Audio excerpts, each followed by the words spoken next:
What's going on, everybody, and welcome to the other side of the Firewall podcast. We're talking about the latest and greatest of cybersecurity news, as well as we highlight those movers and shakers and glass ceiling breakers, those people of color who made it to the other side of the proverbial firewall. My name is Ryan Williams, and this week I'm joined by Chris Abacon. What's going on, everybody? Glad to be back. Yes, sir. So Chris is back. Shannon is on a much-needed vacation with the fam, so definitely continue to tune in throughout the week. So Monday, Tuesday are topics, Wednesday discussion. Thursday will be a throwback, so you'll see something from the archives, right? We have I think we're over 470 episodes, 480 episodes. And then Friday, everything else. So movies, books, games, all that good stuff. With that being said, today's topic or discussion, I should say, comes from World Economic Forum. .org. So weforum.org. The title of the article is FBI warns of dual ransomware attacks and other cybersecurity news to know this month. So this is their kind of monthly wrap up. I wanted to specifically pick out the first topic, right? So the U.S. companies face dual ransomware risks, says the FBI. So the Federal Bureau of Investigations is warning companies in the United States to be alert to the risk of dual ransomware attacks in which the same organization is targeted more than once in quick succession. So we have talked a lot about MGM and Caesar Palace over the past couple of weeks. In the past, we've talked about the Colonial Pipeline. We talked about JPS. The hit list keeps going on and on and on. Recently was the Sony breach. So Sony has admitted that they have been breached. It's just not as significant as their previous one. I don't know if you remember that, Chris. I was active duty. I was at my second assignment when PSN went down. Sony was breached so bad they pulled the plug on the PlayStation Network. I do remember that. Yeah, I do remember it was that. down for a long time. Like, so now if that were to happen, like that was at the beginning of Xbox Live and PSN and all that other stuff. If that were happening today, that is millions, if not billions of dollars, because they were down for weeks. But I bring that up because we didn't have an article for that one this week, but I found it very interesting that it was MOVEit again. So MOVEit has caused the Sony breach, and we talked about MOVEit in the past being the DoD, the federal government, and hospitals. Like, so John Hopkins is being sued right now because of their breach and PII, and that was all based on MOVEit as well. So MOVEit strikes again. But I kind of digress from that, right? I just want to bring it up to say we're not ignoring all of this stuff that's happening. It's just a lot of the same type of breach. So that's why we haven't brought it up. But in this case, it's kind of a warning to companies that, hey, if you've been impacted by a breach and you've either decided to pay the ransom or not pay the ransom, they may double down on you, right? They may come right back at you. So how do you feel about this, Chris? I mean, it is very one. It should be definitely concerning for companies, but it's definitely very malicious to kick somebody while they're down. That's kind of how I see the dual cyber, or at least the dual ransomware attacks. Because when they see companies are slow to react to these mitigations or these potential areas to prepare or just like implement controls, they're going to come back for more. And within the link, right, there's actually a link to the actual private industry notification. And I wanted to go ahead and talk about like the FBI's recommendations for preparing for cyber incidents, right?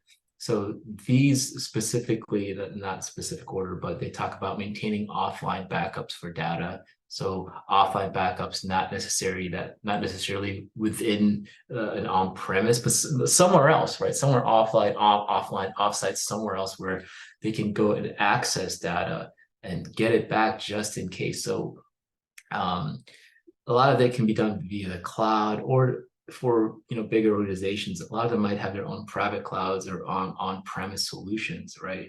So then we can talk about warm sites, cold sites, things like that for a data breach. But then again, how have companies prepared? Have they prepared for a ransomware breach? Have they done the due diligence and done tabletops, right? Have they ran through simulations of this? Have they done a full interruption of their normal business processes and operations, and then gone to a backup solution, right? So that is again, I keep harping on expenses, but that is an expensive and very costly venture for any company. Like, but versus working with government, it's a lot of it's mandated at the time, and they actually plan for these events. But when you are a company like this trying to make money, specifically smaller companies, you're not going to care about this kind of stuff. Like, hey, how can we get back online and continue to do business? Another one they talk about is ensure all backup data is encrypted and immutable. And then here's a big one, review the security posture of third-party vendors and those interconnected with your organization. So a lot of things we're hearing now is, supply chain risk management, right? So on the larger scale, right? When you talk about one thing, like let's say, for example, just your laptop, right? How many components within that laptop are made by an outside vendor or have gone through some type of supply chain that's not within the purview or control of your organization, right? So vetting these third parties, ensuring that your contractors are, of a trustworthy nature, and sending them those questionnaires. Those are all the things that responsible companies need to be doing. But again, it's difficult. It's difficult when people are trying to watch out for their bottom line. They're going to go with that cheaper vendor that may not have a lot of these security controls in place. And then another one they got is implement listing policies for applications and remote access that only allow systems to execute known and permitted programs, right? So whitelisting of applications, whitelisting of programs, that's more in line with like a SIM. They've got a lot of managed or security providers that do stuff like this for companies. But again, it's expensive, right? I keep coming back to this. Is kind of my I'm beating the dead horse here, but cybersecurity is not cheap, right? Right. And But it's upfront cost versus the double dip right, after you've been hit, right? So I think like not to be a fear monger, but yeah, when it comes to doing your business impact assessment, right? Your BIA, right, like how much are we going to pay yeah. up front versus how much are we going to suffer on the back end? I So mean, I don't think you're being a dead horse. oh yeah, I mean for sure, right? Because I don't think dollars are a dead horse at all. I think Right, right. it matters at the end of the day. I mean if senior leaders out there need to show them single loss expectancy figures, they got to do that risk analysis. Hey, a lot of them will find. I mean, there are solutions out there that are somewhat cost effective versus implementing your own on-premise SIM, right? I mean, there's a lot of stuff that can be relegated to the cloud, right? So definitely, I hope that a lot of companies are doing their jobs out there and actually implementing these types of solutions.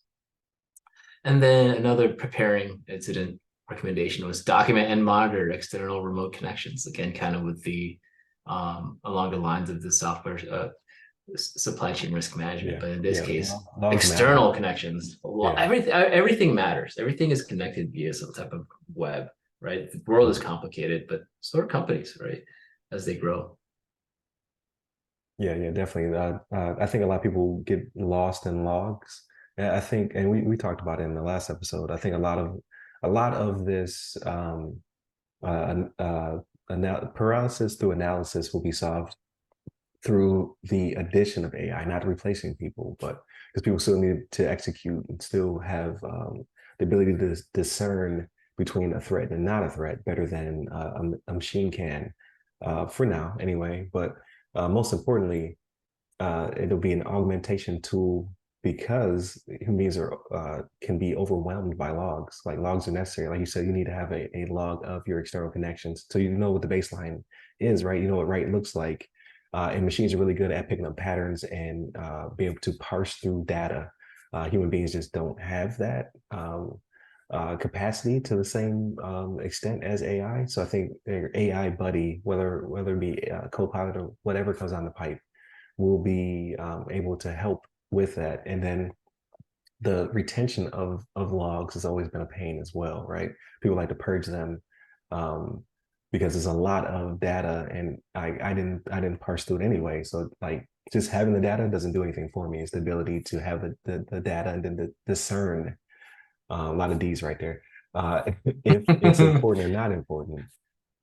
So I think all of that kind of ties as well. So you have to have a solution that not only pulls the data, saves the data, helps you parse the data, but then your backup of your logs is also going to be important for the future. Because in the article it says that most attacks happen within 48 hours of the first, but it could last up to as long as 10 days, right? Because if they're already an assistant a was adaptive persistent attack. I forget what the acronym is, but if Oh, they're already advanced persistent yeah, threat advanced or persistent attack. Like so they're already in there, right? And they're able to pivot or move laterally between systems or even escalate and upgrade their privileges. Who's to say they're not still lurking in the machine, right? So you need threat hunters and things of that nature to be able to find these things so that way a week down the line, when you finally feel like you're getting back on your feet, you're not punched in the face again.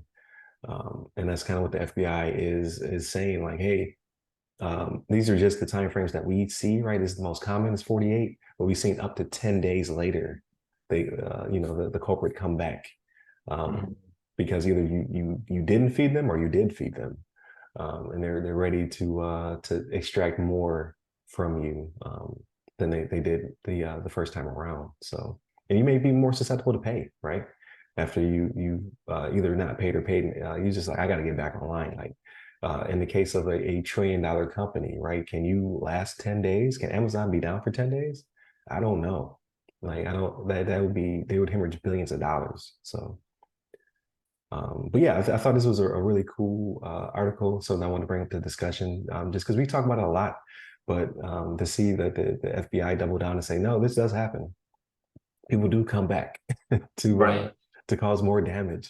And I Um, like they published, hey, this is what you guys need to do, yeah, right? It's like keep yeah, all your exactly. software, disable unused ports, right? Disable hyperlinks and emails, like basic stuff. But like a lot of places don't think about the basics, Right, right? right. And these are free tools, right? Like you pay a consultant a lot of money to tell you these things and to help you implement them. But the Department of Justice, as well as the current and previous administrations, have been trying to make these tools free to you, right? You have your CISAs, you have your FBI's. We talked about it earlier, where it was a joint publication. Here's the top 10 things, right? Like there's a lot of tools out there for you and your team and resources to start getting you on track before you need to bring in professionals to help you, potentially either solidify these things or help you build your your TTPs or your policy and things of that nature, right? These are just things that you, as a small business to medium-sized business, can just start to adapt now. So, but thank you, Chris. I thought this was a really good Yeah, discussion. absolutely. So everybody continue to tune in throughout the week. So Monday, Tuesday are discussions. So if you have not already, please go back and hear us talk about the joint NSA CISA Red Team Blue Team and their top 10 cybersecurity misconfigurations. On Tuesday, we talked about the Rochester Institute of Technologies cybersecurity clinic and how they're getting more funds from Google for the good work they're doing. And then on Friday, we talked about everything else, movies, books, games, all that stuff. I forgot to mention earlier in the week, I will be at the 2023 CyberX Tampa Bay event. It's on October 24th from 5 p.m. to 8 p.m. I'll be on a panel, so please come see me if you have the ability to do so, right? So I'll be talking about the cybersecurity myths we tell ourselves. That's the panel I'm on. So I'm excited to have that discussion and then answer people's questions. So check us out. With that being said, you can check out Chris on LinkedIn. We'll have the link in the description. You can hit me up personally. I'm at RY Security Guy. That's RY Security Guy. You can find me on Clubhouse, LinkedIn, Twitter, and Threads. Stay safe, stay secure.